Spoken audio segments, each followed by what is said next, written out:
Thank you. Thank you for that introduction, Ellie. I appreciate that. Ras, thanks for coming out of retirement. And thank you for those kind words. The video could have been a lot worse. Trust me. Thank God there wasn't anything there that would discriminate me from getting this award today. And ladies, oh my God, what a tough act to follow. Don't you know that age comes before beauty?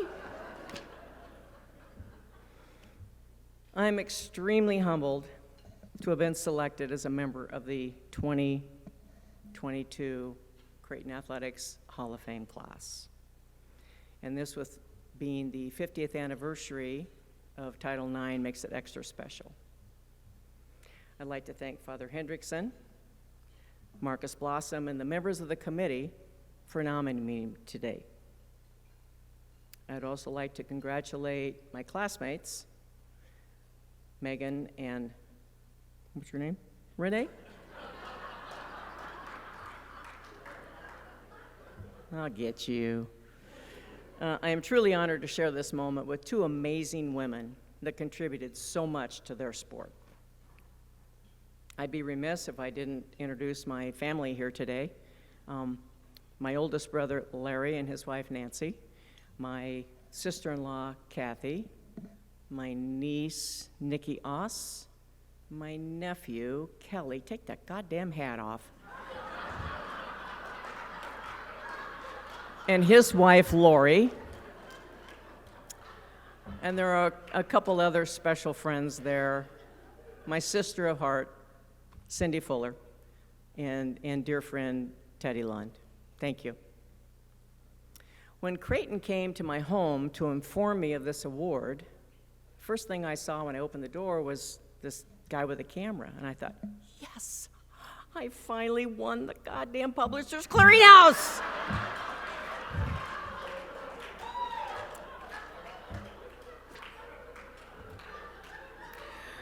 Then I saw Coach Flan and Marcus, and I thought, dear God, they're here to ask for a major gift. Now I know how a lot of you felt when I came calling. As grateful as I am to be here today, it's a bit strange being up here accepting this honor. As many of you know, I'm more behind the scenes than I am in the spotlight. And I'm also not sure that longevity counts as fame. How long was I at Creighton? Regardless of what some people think, I did not date Ed Creighton. He was already married when I met him.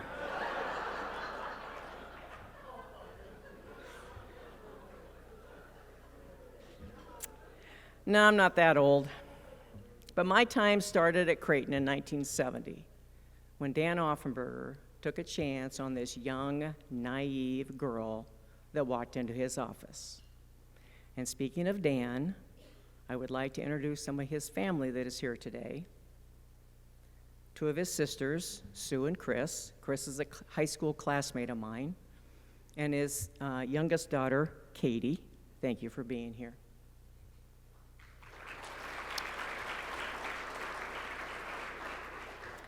At the time, Dan was the assistant athletic director, director of physical education, sports information director. Needless to say, we were a very small department. I ended up spending the next 44 years in Creighton athletics, and I worked in a dozen different roles alongside hundreds of amazing people. In that time, I saw a lot of changes in athletics, none more significant than that brought about by Title IX. The most prominent changes over those years were, of course, the addition of women's sports. There were so many improvements along the way.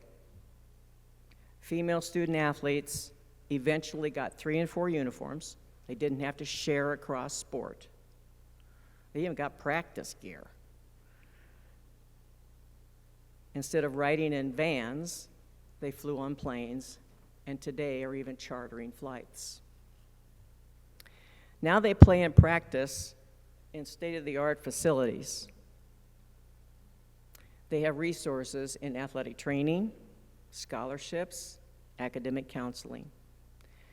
And more recently, they were given the opportunity to earn money through NIL.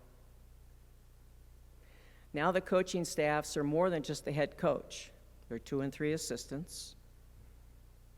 They have director of operations, recruiting coordinators, video coordinators, grad assistants, team managers, and they no longer have to teach any classes. When I started at Creighton in 1970, 2 years prior to Title IX, none of this existed. It was over the course of my career that I got to see women's athletics make these many leaps forward. And I got to bear witness to that progress, not only at Creighton, but across the nation. I wasn't an athlete or a coach. Of course, my contribution was to help raise funds to support those. I was blessed to work with such a great group of people, including Bruce Rasmussen, who in his 41-year career brought tremendous progress to Creighton athletics, and a lot of the growth is due to him. We were a true team, we were a family, and we supported each other in our successes together. It goes without saying that none of Creighton athletics' successes would have been possible without you, our generous supporters. Of course, the progress I have seen throughout my life extends far beyond athletics. Women are now CEOs, they are university presidents, and they're conference commissioners. They're professional players and coaches.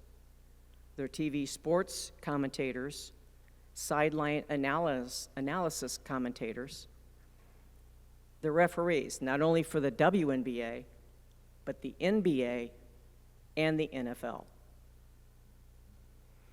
In 2022, in every field and endeavor, the women are making a difference. I'd like to close with a quote from Sheryl Sandberg. "We need women at all levels, including the top, to change the dynamics, reshape the conversation, to make sure women's voices are heard and heeded, not overlooked and ignored." Thank you all for being here today, and thank you for everything you do to champion the voice of women. Thank you. Go Jays! Yeah! Thank you.